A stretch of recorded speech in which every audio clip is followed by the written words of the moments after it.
Assalamualaikum warahmatullahi wabarakatuh. Selamat siang juga ingin saya ucapkan untuk teman-teman di Papua dari SD Jambatan Bulan. Nah, ini merupakan materi pertemuan awal ya untuk mata kuliah matematika, ekonomi, dan bisnis. Nah, di materi awal ini kita akan bahas tentang himpunan. Nah, itu yang ingin kita bahas. Pertama, mari kita bahas pengertian dari himpunan itu sendiri. Jadi, himpunan ini merupakan suatu kumpulan atau gugusan dari sebuah objek. Nah, objek dari himpunan itu sendiri dapat berupa atau terbentuk dari anggota elemen atau unsur seperti itu. Nah, sebenarnya dalam keseharian kita ini bukan hal yang asing begitu terkait himpunan.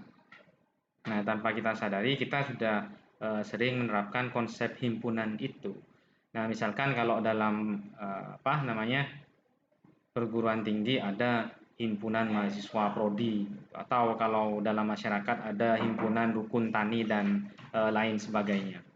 Nah, mahasiswa juga sering mempraktekkan himpunan ya, karena kadang mahasiswa juga sering menggolong-golongkan dosen-dosen tertentu. Ada dosen killer, ada dosen yang baik. Jadi itu sebenarnya himpunan dosen yang killer itu sudah dikelompokkan sama mahasiswa. Jadi itu sebenarnya yang ingin saya jelaskan bahwa himpunan ini bukan hal yang asing, jadi seperti itu. Nah, selain itu, kalau kita bicara ekonomi ya, contohnya juga perusahaan itu juga ada himpunan ini, penerapan himpunan. Nah, contohnya misalkan perusahaan yang melakukan segmentasi pasar. Jadi perusahaan melakukan segmentasi pasar. Nah, perusahaan terkadang menentukan himpunan atau kelompok konsumen yang mana yang menjadi target pasarnya, seperti itu. Nah, saya contohkan misalkan perusahaan telekomunikasi ya. Kalau kita lihat sponsor-sponsor contohnya ya, sering kali kalau Indosat misalkan ya dengan IM3-nya, kadang dalam sponsor-sponsornya itu mereka menggunakan model-modelnya itu ada yang berbaju sekolah ya, mulai dari SMP misalkan SMA, atau mungkin berpakaian seperti mahasiswa, jadi seperti itu. Itu sebenarnya itu gambaran dari segmentasi pasar mereka. Nah, beda halnya kalau saya contohkan misalkan Telkomsel ya. Telkomsel tuh kadang kalau di sponsor-sponsor itu kadang modelnya itu orang yang bekerja di perusahaan, contohnya begitu. Jadi sebenarnya itu menggambarkan segmentasi pasar mereka. Mereka melalui sponsor itu ingin menyampaikan tuh bahwa sebenarnya target pasar saya ini nih. Nah, makanya ya yang kita sering tahu kan seperti itu. IM3 contohnya ya banyak pasarnya untuk anak sekolahan, mahasiswa, dan Telkomsel untuk orang-orang yang punya kemampuan ekonomi menengah ke atas. Nah, kurang lebih seperti itu. Nah, itu sebenarnya contoh dari himpunan berupa uh, segmentasi pasar yang dilakukan oleh perusahaan. Seperti itu. Nah, selanjutnya tentang penyajian himpunan. Penyajian himpunan ini bisa dilakukan dengan banyak cara, padahal artinya sama. Nah, saya contohkan ini. Himpunan A terdiri dari bilangan positif 1, 2, 3, 4, 5. Nah, ini juga bisa disajikan dengan cara yang lain. Contohnya yang kedua, A sama dengan X. X itu lebih dari 0 kurang dari 6. Nah, artinya sama tuh. Nah, X ini artinya dia bilangan bulat positif lebih besar dari 0 dan lebih kecil dari 6. Jadi sama sebenarnya dengan yang di atas. Di antara 1 sampai 5. Dan boleh juga dibuat seperti ini. A sama dengan X di mana X itu lebih dari atau sama dengan 1, kurang dari atau sama dengan 5. Jadi sebenarnya sama. Jadi itu beberapa contoh penyajian dari himpunan secara matematika. Gitu. Nah, selanjutnya ya terkait operasi himpunan. Operasi himpunan ini terbagi menjadi 4. Yang pertama yaitu gabungan, irisan, selisih, dan pelengkap. Nah, itu jenis dari operasi himpunan. Nah, operasi himpunan ini sering dibuat untuk mempermudah sebenarnya ya, dibuat dalam bentuk diagram. Diagram yang namanya diagram Venn. Gitu. Nah, saya contohkan gambar yang pertama ya. Di sini ada lingkaran A dan B yang bergabung. Gitu. Nah, ini artinya di sini kelompok A gabungan dari B. Gitu. Kalau gabungan dari B.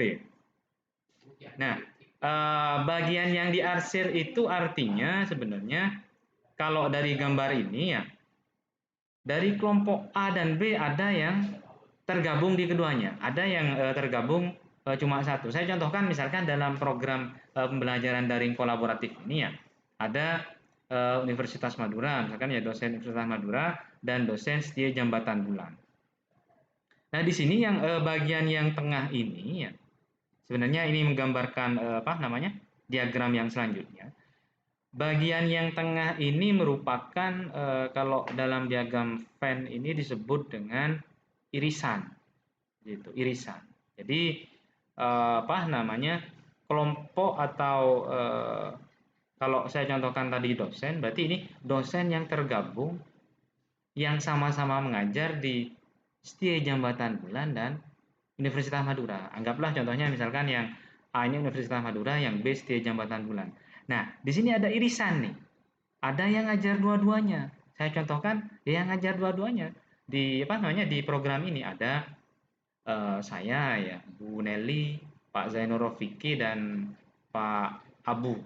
Jadi keempat-empatnya itu ngajar di dua kampus ini karena ada program pembelajaran daring kolaboratif. Jadi ini contohnya saja. Jadi seperti itu. Itu di irisan itu yang mengajar di dua-duanya. Nah, ini di diagram berikutnya ini tidak ada yang terhubung.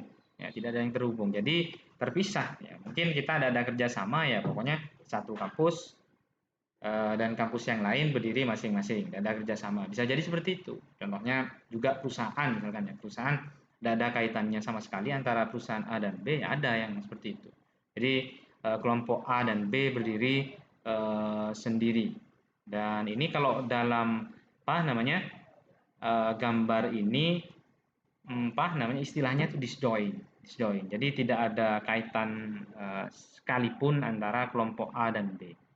Nah, sementara berikutnya ya ini selisih ya, selisih.